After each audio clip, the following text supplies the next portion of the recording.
leçon de la curiosité de Bayle. Tant que la curiosité n'admet pas de limite, elle est une force dynamique. C'est la vie même de la raison. La prudence de Bayle dans le domaine de la politique est due sans doute aux circonstances de sa vie.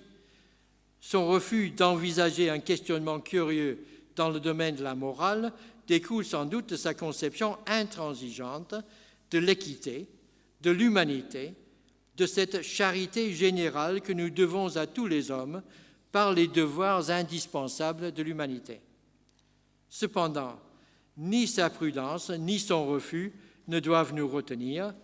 Il nous invite à un exercice féroce de la curiosité sur les faits, sur les apparences et sur les discours sur les apparences. En effet, comme il le démontre dans le domaine de l'historiographie, les lieux communs de notre culture constituent autant de barrières à la curiosité, une réponse facile qui freine le questionnement quant au bien fondé de nos discours. De même, les lieux communs dans la sphère publique imposent une autocensure visant à orienter notre curiosité vers les bonnes réponses, vers le politiquement ou religieusement correct. Revendiquer et exercer la liberté de la curiosité, c'est donc revendiquer et exercer la liberté de l'esprit dans tous les domaines culturels. Je vous remercie.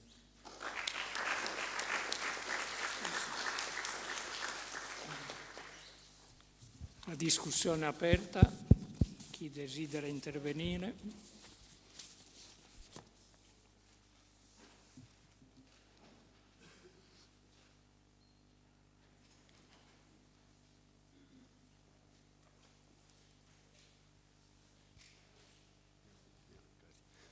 Juste une question de clarification, en fait, c'est quelque chose qui m'est échappé là, en fait. Est-ce que vous pouvez redire plus ou moins professeur McKenna, en fait,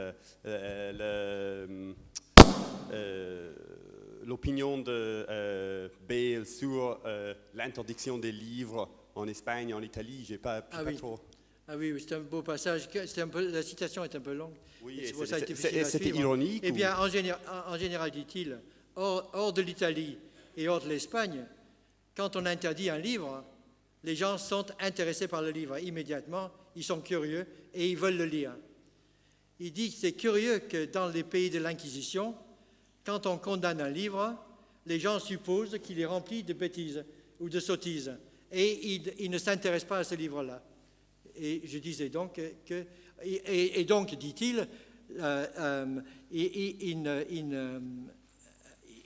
il ne faut pas procéder en Italie ou en Espagne comme on fait en France, où si un livre est considéré comme méchant, c'est-à-dire comme audacieux, comme hétérodoxe, on ne l'interdit pas parce qu'on ne veut pas attirer l'attention sur ce livre-là. Mais je dis bien que les temps ont bien changé depuis cette époque. Merci. Sur l'Italie, il se trompait. Parce que si on connaît l'histoire intellectuelle du XVIIe et du XVIIIe siècle, les gens de l'Italie étaient énormément intéressés par les livres intellectuels. Oui. Sur l'Italie, il se trompait. Oui. Non, il fait de l'esprit.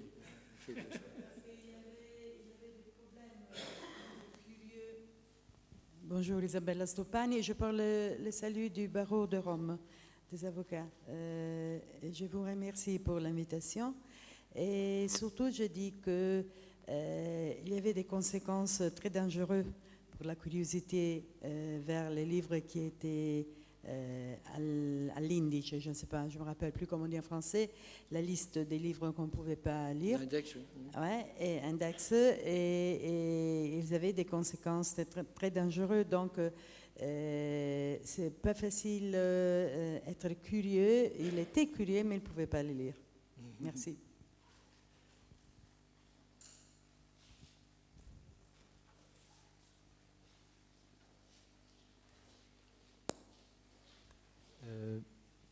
J'ai une question pour Denis. Denis, in italiano, en français, qu'est-ce que tu préfères? In italiano? Comme ça, puis tu peux répondre en français, évidemment. La questione era questa. Ieri se n'era già parlato nell'intervento un po' su Montaigne e Charron, su Descartes e Charron. Io avevo fatto Montaigne e Charron, quel passaggio della recherche de la vérité, dove c'è questa idea, insomma, che ci può essere un buon uso della curiosità pour les âmes réglées. Cette association entre curiosité et âme réglée, c'est-à-dire il y a des curiosités, più c'è dottrina e più la curiosité s'accroît, sono gli eruditi e il pedante, c'est Montaigne, encore une fois, même Charron, d'ailleurs la sagesse è costruita contro il pedante, lo dice. Poi mi chiedevo se in fondo tutto questo tema cartesiano di distinguere tra erudizione e scienza, di fare delle regole per la direzione dell'ingegno, cioè che poi anche in Montaigne questo tema di regolare lo spirito, questa idea che lo spirito nella conoscenza procede in maniera disordinata, il est déréglé l'esprit, il est affamé de savoir, Charron reprend, ces passages sont très beaux. Mi chiedo se tutto questo tema cartesiano della necessità di organizzare lo spirito, di guidare l'ingegno e anche la curiosità non abbia le sue matrici in fondo in questa tradizione, perché ieri si discuteva, Descartes ha letto Charron, addirittura prima si metteva in dubbio che ha letto Montaigne, adesso anche Charron, secondo me sì, è come se l'ha letto, così come ha letto anche Montaigne, ma mi chiedo insomma se tutto questo tema, che può sembrare un tema metafisico, epistemologico, quindi lontano dagli interessi di un Montaigne o di un Charron che sono filosofi morali, in verità non provenga proprio da lì, e abbia influenzato, quindi ci sia un'influenza del pensiero di Montaigne e Charron sur Descartes, in morale sicuro, ma anche in temi che non sono immediatamente morali come questi, come quello. Tu as compris, Denis? Je n'ai pas tout entendu pour des raisons acoustiques. Ouais. Mais il s'agit de savoir ce que Descartes doit à Charron s'agissant de ce passage de la recherche. À Charron et Montaigne en général, dans cette idée finalement qu'il y a une bonne curiosité, mais qui est un rapport avec un règlement de l'âme. Oui, et donc le thème de régler l'esprit, de les règles pour la direction de l'esprit, et la culture montaignienne et charonienne de cet esprit déréglé qui procède des règlements. Oui, je crois qu'effectivement on a affaire à une dualité entre la curiosité ordonnée, qui est une bonne curiosité, et la curiosité désordonnée, qui admettent diverses formes qui ne sont pas nécessairement moralement condamnables. Mais effectivement, il arrive à Descartes de parler de maladie. J'ai regardé un peu les diverses occurrences du mot curiosité chez Descartes en dehors même de la recherche de la vérité, des régulés, des passions. Elles sont très peu nombreuses en réalité, et Descartes n'hésite pas à se présenter lui-même comme le sujet d'une curiosité honnête. Il utilise ce syntagme, honnête curiosité. Pardon? Il parle d'une honnête curiosité. Alors, il faudrait que je regarde. Je peux répondre, mais dans 5 minutes après avoir consulté hier, je parlais de mes ça, archives. C'est intéressant. J'aimerais savoir. Voilà. Je vais regarder. Oui, naturellement, Montaigne et Charron sont en arrière-fond. Avec le fait que le vrai règlement cartésien de la curiosité n'est donné qu'avec la méthode. C'est bien ça que j'entendais. En fait. Quant au fait que la curiosité s'accroisse avec la doctrine, ce qui est dit par Épistémon, qui est d'ailleurs un personnage plus complexe qu'on ne l'imagine a priori. Enfin, tout ce que dit Épistémon n'est pas convenu et tiré du discours ordinaire des écoles, pas du tout. La curiosité s'accroît avec la doctrine. Est-ce que c'est une idée que Descartes rejette? Si doctrine, c'est savoir en même temps réfléchi. et digérée. Hein. Est-ce que c'est une idée que Descartes rejette ou une idée qu'il serait prêt à accepter? C'est difficile à dire. Il y a tout de même cette énigme dans la recherche de la vérité qui est une des singularités, enfin ça fait partie des assez nombreuses singularités du début du texte, qui milite à mon avis qui témoigne qu'il s'agit plutôt d'un texte précoce. Pour la suite, c'est plus compliqué. Mais il y a cette étrange présentation de soi de Dox comme quelqu'un qui n'attend plus de connaître quoi que ce soit. Alors tout se passe comme si Eudoxe avait fait le tour de la connaissance humaine. Ce que dans aucun texte de Descartes,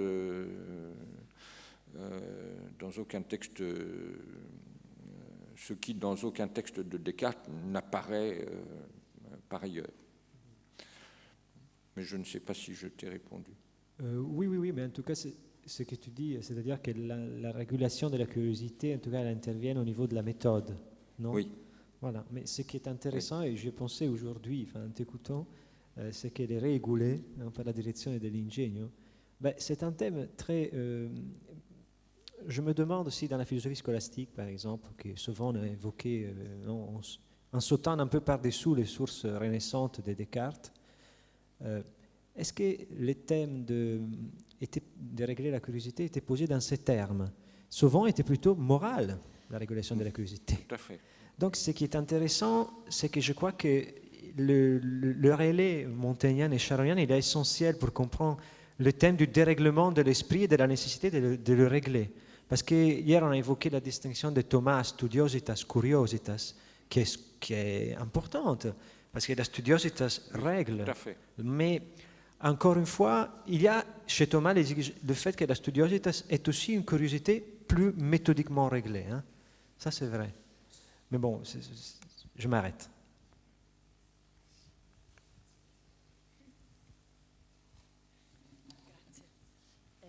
Merci pour tous les deux très, très belles exposés. Et j'ai une question pour Denise et aussi pour Anthony. J'ai trouvé très intéressant le fait que Nicole parle de la curiosité justement dans les traités de la faiblesse de l'homme. C'est un texte que... bizarrement, si on veut, John Locke a traduit dans ses exercices de traducteur. Et ma question est, donc, cette idée de curiosité est liée plutôt à le côté épistémologique. Peut-être ça aussi, cette question va intéresser Locke en particulier, peut-être. Donc, est-ce que ce concept de curiosité est lié à la fallibilité, donc à tous les temps, à les thèmes aussi, on le peut rapprocher, disons, à les thèmes de la question protestante, de la fallibilité, de la connaissance. Ça peut être une des raisons pour lesquelles Locke a été intéressé à ce texte. C'est possible cette rapproche entre Nicole, donc c'est une position religieuse et culturelle bien différente, mais et celle de fallibiliste anglais, disons, en gros. Voilà. Et pour Anthony, est-ce que finalement la curiosité, ce n'est pas seulement justement une passion intellectuelle, c'est vraiment un instrument de connaissance, vrai instrument effectif, instrument pour traverser l'histoire, traverser l'érudition même. Voilà, c'est vraiment pas seulement une passion, mais un instrument. Je l'ai appelé une passion intellectuelle, qui est un oxymore pour certains philosophes. Mais ce qui était curieux pour moi, c'est de voir un philosophe aussi curieux que Bayle, dans beaucoup de domaines, mettre le haut là à la curiosité dans le domaine de la morale. C'est absolument interdit, n'est-ce pas? Il va de soi que les principes de la morale sont évidents pour tous.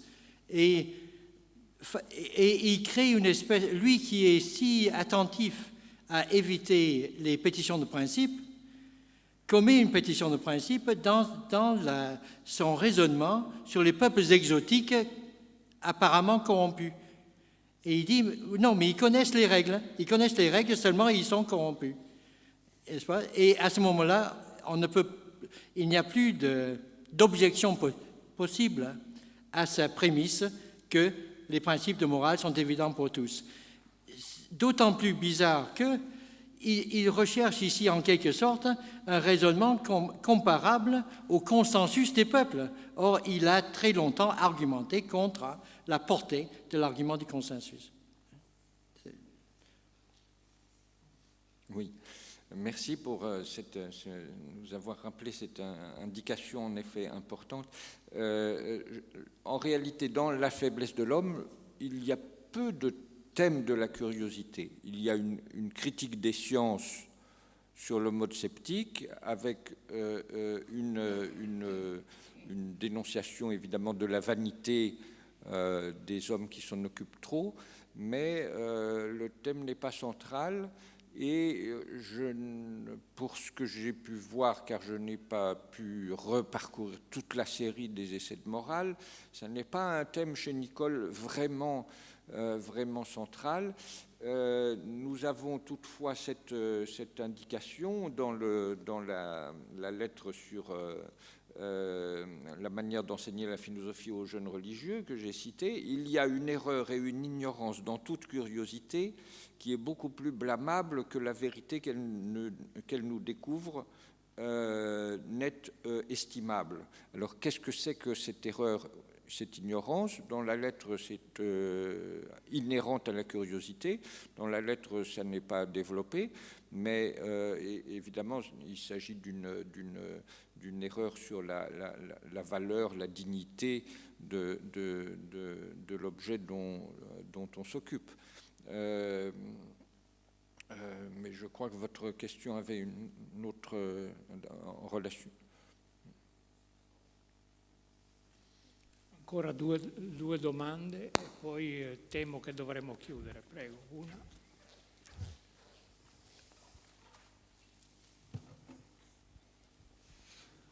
Oui, j'avais plutôt une réaction à l'appel communication d'Anthony. Je voulais demander si, parce que je m'étais beaucoup intéressé à Furetière, à sa conception du dictionnaire, Antoine Furetière. Et Furetière, je m'interrogeais sur la relation entre le dictionnaire historique et critique et la notion de dictionnaire universel chez Furetière.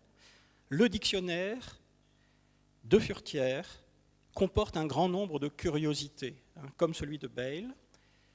Et Furetière,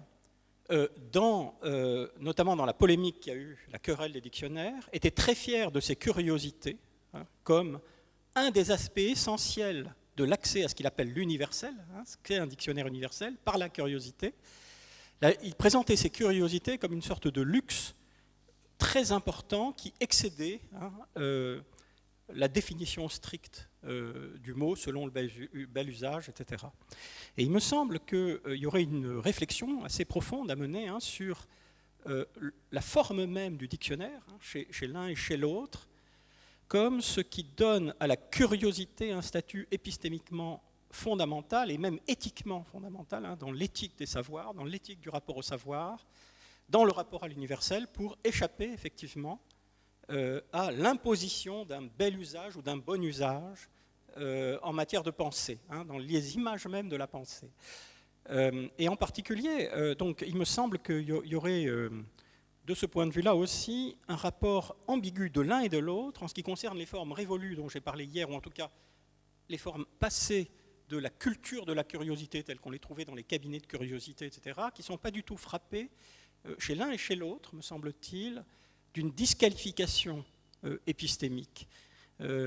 même s'il y a une certaine distance vis-à-vis de l'univers encyclopédique des curieux de la Renaissance, en même temps, je ne pense pas que ce soit rabattu dans une histoire passée du savoir. Je pense que ce sont des éléments, des manières de connaître qu'il importe de revisiter. Là, je parle par opposition à une forme de modernité stricte qui exclut tout cela du côté des analogies embuées, etc.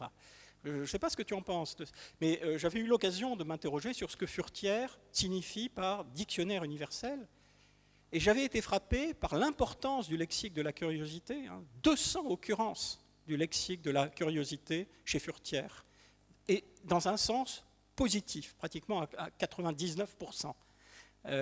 Donc là, tu parlais de réhabilitation de la curiosité chez Bayle. Je pense qu'il y aurait quelque chose à mener en rapport avec la forme même du dictionnaire, le lecteur étant sans cesse appelé à être renvoyé de curiosité en curiosité, d'article en article, comme dans le Furetière, pour la langue. Je ne peux que dire que c'est une idée très intéressante. Bayle suit de très près la querelle de Furetière, évidemment. Christine Apitassi me dira si c'est Bayle lui-même qui fait l'introduction à une nouvelle édition de Furetière. Il me semble. Donc il s'intéresse beaucoup à Furetière, évidemment. Et il admire l'agressivité avec laquelle Furetière résiste aux règles de l'Académie et aux conventions de l'Académie à la recherche de curiosité. Mais je creuserai l'idée qui est intéressante. Merci.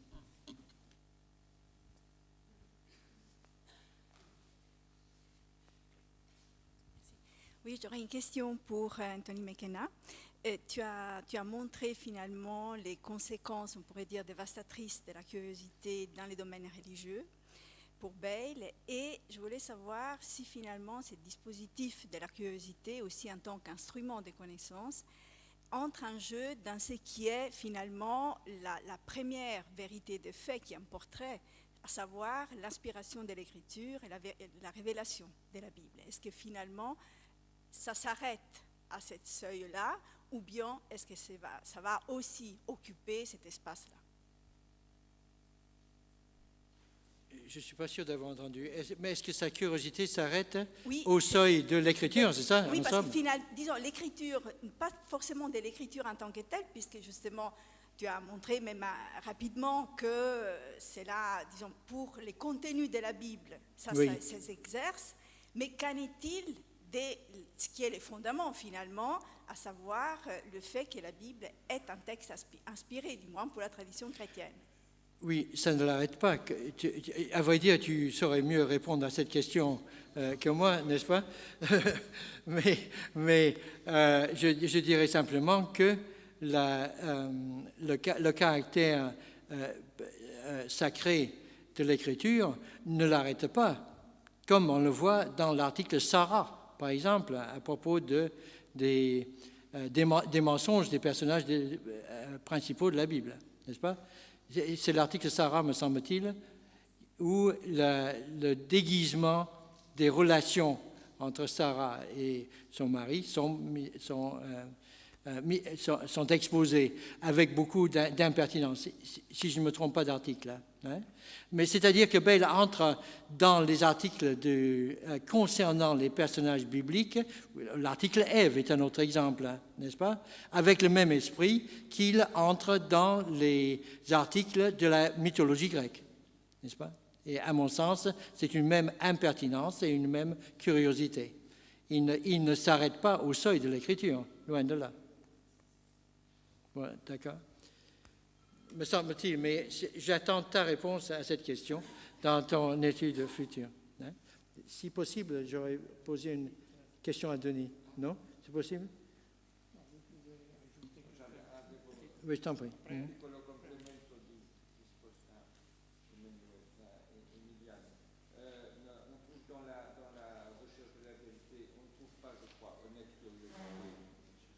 On ne trouve pas, je crois, honnête curiosité chez Descartes, mais on trouve dans la recherche de la vérité un passage à T10 503.